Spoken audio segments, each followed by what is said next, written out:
शुभमने अपूर्वबद्दलची सगळी माहिती नीट ऐकून घेतली आणि मग शुभम बोलला, अजिंक्य हा आपला आतापर्यंतचा पहिला सस्पेक्ट आहे. जोपर्यंत खात्री होत नाही आपण त्याला पकडू शकत नाही. Sir exactly.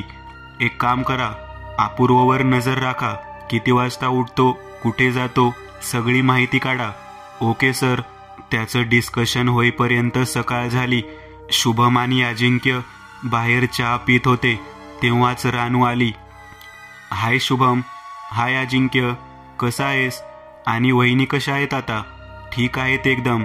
शुभम, रानू आणि अजिंक्य तिघे पण गप्पा मारत होते तेव्हाच अजिंक्यला कोणाचा तरी फोन आला म्हणून तो बाजूला गेला. तेव्हाच रानूने विचारलं, शुभम काही अपडेट? आज गुरुवार आहे, माहीत नाही का, पण वादळ यायच्या आधीची शांतता वाटते ही मला. असं वाटतंय की काहीतरी होणार आहे. एक खरं सांगू तर भीती माझ्या मनात पण आहे. But let's see, hope for the best. तेव्हाच अजिंक्य आला. सर लिंक भेटली. चल मग, वाट काय बघतोय? रानू, सॉरी बट एमर्जन्सी आहे. I will catch you later. Shubham असं म्हणत पटकन तिथून निघाला. शुभम अजिंक्य आणि त्याच्या टीमला घेऊन स्टेशनवरून निघाला. सर, अपूर्वची बायको कुठे राहते? त्याचा पत्ता लागला आहे. कळवाला राहते सर ती. अपूर्व जेलमध्ये गेल्यानंतर पासून ती तिथं एकटीच राहते. एक केअर टू चाइल्ड नावाचा NGO मध्ये काम करते. सावरकरने माहिती काढली आहे. आता ती आपल्याला घरीच भेटेल. शुभम अपूर्वच्या बायकोच्या घरी पोहोचला. अजिंक्यने बेल वाजवली. तेच तिने दार उघडलं. समोर पोलिसांना बघून ती घाबरली. सर काय झालं? अपूर्वची बायको अंजली रानाडे. घाबरू नका, बस थोडीशी माहिती हवी तेवढंच. आत येऊ शकतो का आम्ही? हो या ना सर. अजिंक्य आणि शुभम आत आले. दोघं येऊन बसले. मी पाणी आणते सर. शुभम आणि अजिंक्यने बसून सावकाश पाणी पिलं. तेव्हाच अंजलीने विचारलं, सर काय माहिती हवी? तुम्ही अंजली रानाडे ना? हो सर. सो मिस रानाडे, आम्हाला अपूर्व रानाडेबद्दल माहिती हवी आहे. अच्छा, मग तुम्ही इथं का आले सर?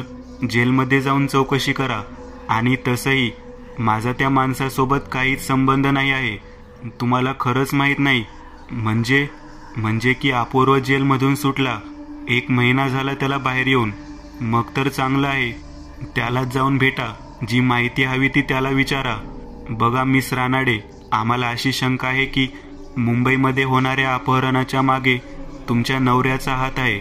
सो प्लीज कोऑपरेट करा. हे ऐकताच अंजलीला धक्का बसला. अंजली रडायला लागली. बघा, हे रडायचा टाइम नाहीये. तुम्हाला काही माहीत असेल अपूर्वबद्दल तर सांगा. बघा, असंही असू शकतं की आमचं काही चुकतंय.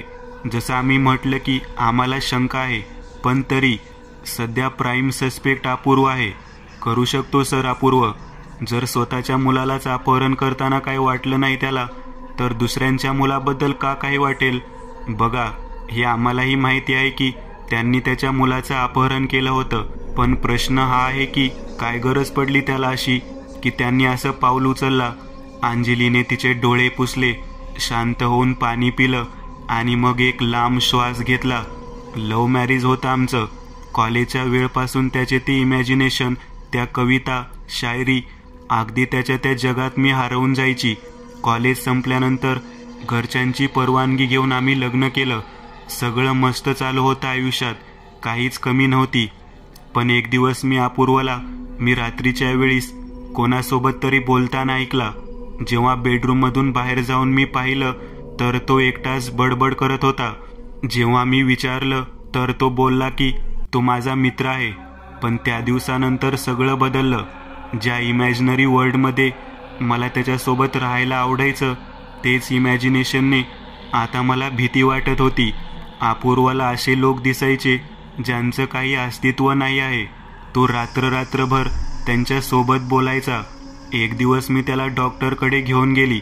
टेस्ट वगैरे केल्यानंतर हे कळलं की त्याला बायपोलार डिसऑर्डर आहे. त्याची ट्रीटमेंट सुरू झाली. पण ट्रीटमेंट सुरू झाल्यानंतर पासून तो खूप ॲग्रेसिव्ह झाला. कधी एकदम शांत होऊन जायचा, तर कधी खूप बडबड करायचा, तर कधी सेक्ससाठी. अंजली बोलता बोलता रडायला लागली. सर मी खूप कंटाळली होती, पण मग एक दिवस मला कळलं की मी प्रेग्नेंट आहे आणि ते ऐकल्यानंतर पासून अपूर्वच्या हालतमध्ये पण सुधार येत होता. पण तेव्हाच एक दिवस मला पहिल्यांदा असं पोटात फील झालं की मला बाळाने लाथ मारली आणि मी खूप खुश होती. नालायक, बापासारखा नको होस तुझ्या, लाथ मारतो आईला, असं म्हणत प्रेमाने मी पोटावर हलकासा फटका मारला. पण नेमकं ते अपूर्वने बघितलं. अंजली, माझ्या मुलाला मारते तू. तो जोरात ओरडला माझ्यावर. मी त्याला समजवत राहिली, पण तोपर्यंत त्यांनी मला हातावर इतक्या जोरात मारलं की माझा हात फ्रॅक्चर झाला. माझ्या सहनशीलतेचा धागा तुटला. मला बस झालं होतं सगळं आणि मी डिवोर्स घेऊन आईबाबासोबत राहायला लागली. जेव्हा साहिलचा जन्म झाला, अपूर्व आला होता त्याला बघायला. खूप खुश होता तो. त्यानंतरपासून कोर्ट काढून त्या फक्त महिन्यातून एकदा साहिलला भेटायची परवानगी भेटली होती आणि तो फक्त एकदा साहिलला भेटायचा महिन्यातून. साहिलला खूप आवडायचं अपूर्वसोबत खेळणं, बोलणं.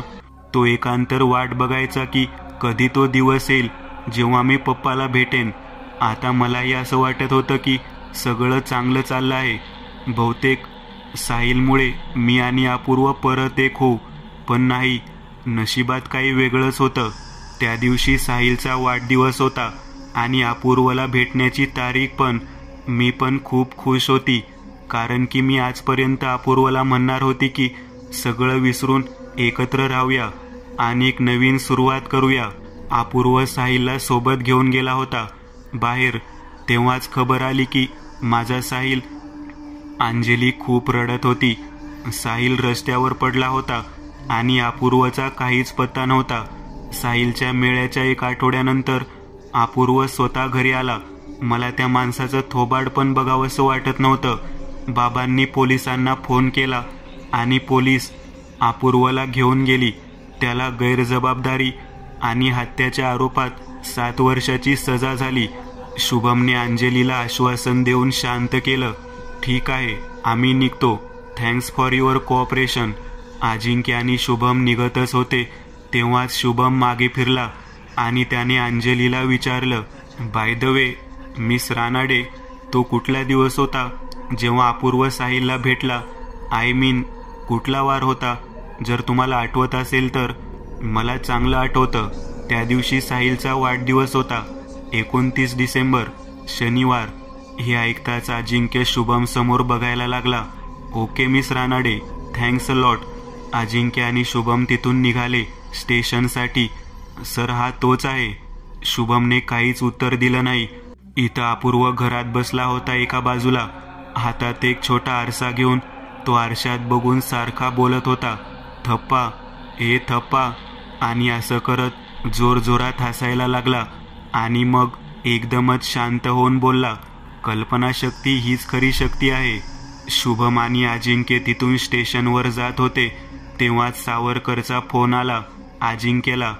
सर, अपूर्वची आई आता जिवंत नाहीये.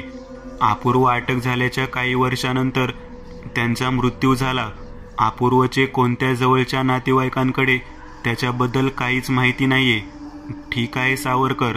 सर, अजून काही लिंक नाही भेटली. शुभम शांत होता. तो कसल्या तरी विचारात गुंग होता. सर, जर आपण डायरेक्ट अपूर्ववर अटक केली तर? नाही अजिंक्य, प्रूफशिवाय आपण त्याला अटक करू शकत नाही. ते लोक आपापल्या घरी पोहोचले. रात्र झाली. शुभम सारखा अपूर्वबद्दल विचार करत होता. त्याची ती मानसिक वृत्ती, त्याच्या बायकोचं ते सगळं म्हणणं. शुभम अगदी त्या विचारात हरवला होता. शुभू, झोपायचं नाही का? हो शुभू, मी बघते की या केसमुळे तू खूप चिंतित असतो, पण थोडा संयम ठेव, सगळं ठीक होईल. कसं संयम ठेवू यार, काहीच कळत नाहीये. दिवसेंदिवस लोकांच्या मनात त्या किलरला घेऊन भीती वाढत चाललीये. लोक भीतीमुळे आपल्या मुलांना घराच्या बाहेर पाठवत नाहीये. आणि तू सोड यार, जाऊ दे. शुभू शांत हो, इथे ये. राजश्रीने शुभमला जवळ घेतलं. शुभमने त्याचं डोकं राजश्रीच्या मांडीवर ठेवलं आणि शांत होऊन डोळे बंद करून झोपला. राजश्री शुभमच्या केसात हळूच हात फिरवत होती. शुभम झोपला. 26 जानेवारी शनिवार. सकाळ झाली. शुभम स्टेशनला जायला निघत होता तेव्हाच अजिंक्यचा फोन आला त्याला. सर, अपूर्वच्या घरी हालचाल जाणवली आहे. साबळेंनी आताच बातमी दिली आहे. पोचतो मी. शुभम पटकन स्टेशनला पोहोचला. स्टेशनला पोहोचताच अजिंक्यने शुभमला सांगितलं, सर, अपूर्वच्या घरी हालचाल जाणवली आहे. मी इन्स्पेक्टर आम्ही साबळेला त्याच्यावर नजर राखण्यासाठी सांगितलं होतं. सर, खबर मिळाली आहे की लागोपाठ 2 दिवसापासून अपूर्व त्याच्या घरापासून 5 किलोमीटरच्या अंतरावर स्थित एक बिल्डिंगच्या इथं रोज जाऊन राऊंड मारतो. कमीत कमी 1 तास तो तिथं तसं राऊंड मारत असतो. मे बी सर, त्याचा पुढचा शिकार याच बिल्डिंगमध्ये किंवा आसपासचा असणार. सर, मी त्या पूर्ण एरियाची एक लिस्ट रेडी केली आहे. एकूण 87 छोटी मुलं आहेत त्या एरियात, ज्यांचं वय 3 ते 12च्या आत आहे. ग्रेट वर्क अजिंक्य, अप्रतिम. शुभम खुश होऊन म्हणाला, सर, अजून एक माहिती भेटली आहे. अपूर्व जेव्हा त्याच्या घराच्या बाहेर गेला होता तेव्हा आपला एक ऑफिसर लपून त्याच्या घरात घुसला होता. सर, त्याच्या घराच्या आजचा माहोल थोडा विचित्र आहे. विचित्र म्हणजे? सर, त्याच्या घरात भिंतीवर भरपूर फोटो फ्रेम आहेत, पण एका फ्रेममध्ये पण फोटो नाहीये सर. आणि सर, त्याच्या किचनमध्ये वेगवेगळ्या प्रकारचे चाकू व कोयते होते. आणि महत्त्वाचं, त्याच्या बेडरूममध्ये एक टाईपरायटर आहे, बहुतेक ज्याच्याने तो पत्र टाईप करून पाठवत असेल. शुभम विचार करतच होता तेव्हाच अजिंक्य बोलला, सर, आज शनिवार आहे आणि तो काय करेल त्याआधी आपण त्याला पकडला पाहिजे. मग कसली वाट पाहतोय आपण? Let's go. शुभम फोर्स घेऊन अपूर्वला पकडण्यासाठी निघाला आणि अपूर्वच्या घरी पोहोचला. अपूर्वच्या घराचं दार उघडच होतं. आत येताच शुभमने पाहिलं की भिंतीवर सगळीकडे फ्रेम आहेत, पण एकही फ्रेममध्ये फोटो नव्हते. शुभम इथं तिथं बघतच होता. तितक्यात तिथं अपूर्व आला. सर, काय झालं? अपूर्व एकदम नॉर्मली बोलला. त्याला पोलिसला समोर बघून अजिबात भीती वाटली नाही. काय झालं? अजिंक्य, याला धर, आतमध्ये टाक याला. शुभम अगदी रागात बोलला. अजिंक्यने पाठीपुढे काहीच विचार केला नाही आणि अपूर्वच्या मानेला पकडून त्याला खेचत गाडीत बसवलं आणि स्टेशनला घेऊन आले. स्टेशनमध्ये आणल्यानंतर अपूर्वला इन्क्वायरी कक्षमध्ये बसवलं होतं. काही वेळानंतर अजिंक्य आणि शुभम विचारपूस करण्यासाठी कक्षमध्ये आले. आता गुपचूप जे काही माहीत आहे ते सांग, काही नखरे न करता. किती मुलं, कुठे आणि कधी? अपहरण कसं कोणासोबत मिळून केलं? पटापट बोल. सर, काय बोलताय तुम्ही? कुठले मुलं? कसलं अपहरण? तुमच्या मुलाचं अपहरण झालं आहे का? अपूर्व असं अजिंक्यला बघत म्हणाला आणि मग जोरजोरात हसायला लागला. हे बघताच अजिंक्यने अपूर्वला जोरात एक मुका मारला तोंडावर, पण शुभमने त्याला पटकन थांबवलं. अजिंक्य, कंट्रोल कर. सर, माझा मुलगा. सर, कसं कंट्रोल करू? नाही होत आहे कंट्रोल. अजिंक्यच्या आवाजात अगदी लाचारी जाणवत होती. शुभमने अजिंक्यला शांत केलं. त्याला आश्वासन दिलं, ठीक आहे, नको सांगूस, काहीच नको सांगूस. अजिंक्य, हा जोपर्यंत काही बोलत नाही याला ना जेवण द्यायचं ना झोपू द्यायचं. कुत्र्याला पाणी सुद्धा देऊ नका. शुभम अगदी रागात म्हणाला. दिवस तसाच निघून गेला. तेच रात्रही निघून गेली, पण अपूर्वने तोंड उघडलं नाही. शुभम आणि अजिंक्य काही घरी गेले नाही आणि सकाळ झाली. 27 जानेवारी 2019. अपूर्व काहीच बोलायला रेडी नव्हता. इथं अजिंक्य आणि शुभमचा राग वाढत चालला होता. तेव्हाच रानू आली. रानूने बघितलं की शुभम खूप टेन्शनमध्ये बसला आहे. शुभम, काय झालं? लक्ष कुठे आहे तुझं? काय नाही, ये बस. नाही, काहीतरी झालं आहे. काय झालं आहे सांग मला. शुभम आधी काही सांगत नव्हता, पण मग रानूने खूप आग्रह केल्यामुळे शुभमने पूर्ण सिच्युएशन आणि जे काही घडलं ते सगळं रानूला नीट समजावून सांगितलं. रानूने शांतपणे सगळं ऐकून घेतलं आणि मग बोलली, यू मीन की तो किलर आता इथं आहे आतमध्ये? हो, पण काय फायदा नाही, तो काहीच बोलत नाहीये. Shubham, let me try. इथं काय खेळ चालला आहे का की तुला ट्राय करायचं आहे? शुभम अगदी रागात बोलला. शुभम, खरंच मला ट्राय करू दे. शुभम काय बोलेल याआधीच अजिंक्य बोलला, सर, मला वाटतं की एक चान्स द्यावा. मे बी तो काय बोलेल. शुभमने अजिंक्य समोर बघितलं आणि मग रानूला बोलला, ठीक आहे पण सांभाळून. मी आणि अजिंक्य बाहेर थांबतो. काही झालं की पटकन आवाज दे. ओके. रानू मग आत गेली जिथं अपूर्वला ठेवलं होतं. अपूर्वचे हात बांधलेले होते आणि तो झोपला होता. रानू हळूच त्याच्या जवळ गेली आणि त्याला उठवलं. अपूर्व दचकून उठला आणि रानू घाबरली. काय नाही, मी आहे रानू, घाबरू नको, मी तुला इथून बाहेर काढू शकते. पाणी. अपूर्वची हालत खराब झाली होती. त्याला खूप तहान लागली होती. हां, हे घे पाणी, हे घे पाणी घे. रानूने पाण्याची बॉटल अपूर्वला दिली. झाकण उघडून अपूर्वने गटागट पाणी पिलं आणि त्याच्या जीवात जीव आला. अपूर्व, तुला खरंच माहीत नाही का त्या मुलांबद्दल? अपूर्व रानू समोर रागाने पाहू लागला. हे बघून रानूला पण भीती वाटायला लागली. शुभम खिडकीतून लपून हे सगळं पाहत होता. अचानक अपूर्व जोरजोरात हसायला लागला. रानूला आता खूप भीती वाटत होती. ती भीतीने मागे सरकत जात होती. तेव्हाच अपूर्व बोलला, बरोबर, असंच, परफेक्ट असंच. मुलं पण मागे सरकतात जेव्हा मी हसतो. हे ऐकताच शुभमने आत यायचा प्रयत्न केला पण अजिंक्यने त्याला थांबवलं. कोण? कुठले मुलं? रानूला खूप भीती वाटत होती. अगदी बोलताना तिची बोबडी वळत होती. तेच मुलं ज्यांना मी मारून खातो, असे छोटे छोटे तुकडे करून. तुला माहीत आहे, जेव्हा त्यांच्या मानेवर कोयता फिरवतो ना तर रक्त कसं उडतं. रानू अगदी घाबरली होती आणि अपूर्वही शांत झाला. बोलता बोलता त्याने बाटलीतून पाणी पिलं आणि पूर्ण रानूवर थुकून टाकलं आणि हसत हसत म्हणाला, असं उडतं रक्त. शुभम हे बघताच आत आला. त्याने रानूला पटकन जवळ घेतलं आणि अजिंक्य पुढचा विचार न करता अपूर्वला मारत सुटला. अजिंक्यने अपूर्वला खूप मारला. शुभम रानूला बाहेर घेऊन आला. तिला शांत केलं. रानू खूप घाबरली होती. शुभम हा माणूस नाही आहे, राक्षस आहे हा. त्याच्या डोळ्यात मी पाहिलाच. त्याच्या डोळ्यात ना भीती आहे ना दया. रानू असं म्हणत रडायला लागली. शुभमने तिला शांत केलं व अजिंक्यला म्हणाला, अजिंक्य, अपूर्ववर लक्ष दे. मी रानूला घरी सोडून येतो. आणि हां, जरा नीट लक्ष दे. मार अशी पडली पाहिजे की हाड नाही तुटली पाहिजे, पण पूर्ण शरीर सुजलं पाहिजे साल्याचा. शुभम रानूला घेऊन तिच्या घरी आला. आत ये ना. नको, परत कधी, आता खूप काम आहे. अपूर्वने तुझ्यासमोर तर कबूल केलं, पण आता त्याला मी सोडणार नाही. शुभम, रानू हळूच म्हणाली. काय झालं, बोल ना. रानूने पटकन शुभमला हाक केलं जोरात आणि मग काही न बोलताच घरात निघून गेली. शुभमला काही कळलं नाही. तो पटकन मग तिथून स्टेशनला पोहोचला. इथं अजिंक्य अपूर्वला दांडक्याने मारत होता आणि सारखा विचारत होता, माझा मुलगा कुठे आहे? बोल कुत्र्या, बोल.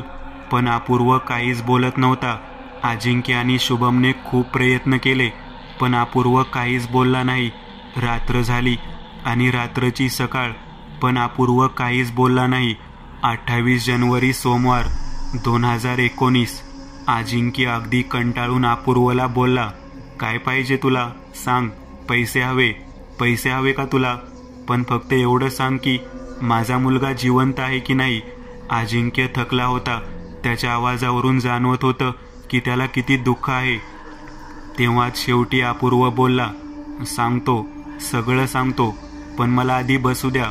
शुभमने हे ऐकताच त्याला लगेच बसवलं. बोल पटकन, बोल आता. सर, एक कोरा पान आणि पेन भेटेन का? शुभमने सावरकरला इशारा केला आणि तो एक वही आणि पेन घेऊन आला. अपूर्व त्या वहीत काहीतरी लिहू लागला आणि मग त्याने शुभमला बोलला, बोला, काय विचारायचं आहे? हे ऐकताच अजिंक्य रागात म्हणाला, माझा मुलगा कुठे आहे? कापून खाऊन टाकलं. बोललो ना, खूप भूक लागली होती, तर मग मी कापून खाऊन टाकलं त्याला. अजिंक्यने हे ऐकताच अगदी रागात त्याला मारायला जात होता. तेव्हाच बाहेरून त्याला आवाज आला, 1 मिनिट ऑफिसर, अजिबात माझ्या क्लायंटला हात लावू नका. तुम्ही कोण? मी अपूर्वचा वकील आहे आणि हे घ्या त्याचे बेलचे ऑर्डर्स. शुभमने बेल ऑर्डर्स बघितले आणि बोलला, काल रविवार होता आणि आज सोमवार. सोमवारी, ते पण इतक्या सकाळी बेल ऑर्डर्स घेऊन पण आले? वा, खूप मन लावून काम करताय तुम्ही. हो, मी मन लावूनच काम करतो, पण जर तुम्ही पण मन लावून काम केलं असतं तर आज खरा आरोपी आतमध्ये असला असता. म्हणजे? शुभमने प्रश्नार्थक भावाने विचारलं. वकील काय बोलेल त्याआधीच सावरकरने शुभमला मधीच बोलताना अडवलं. सर प्लीज टीव्ही चालू करा. अजिंक्यने पटकन न्यूज लावली.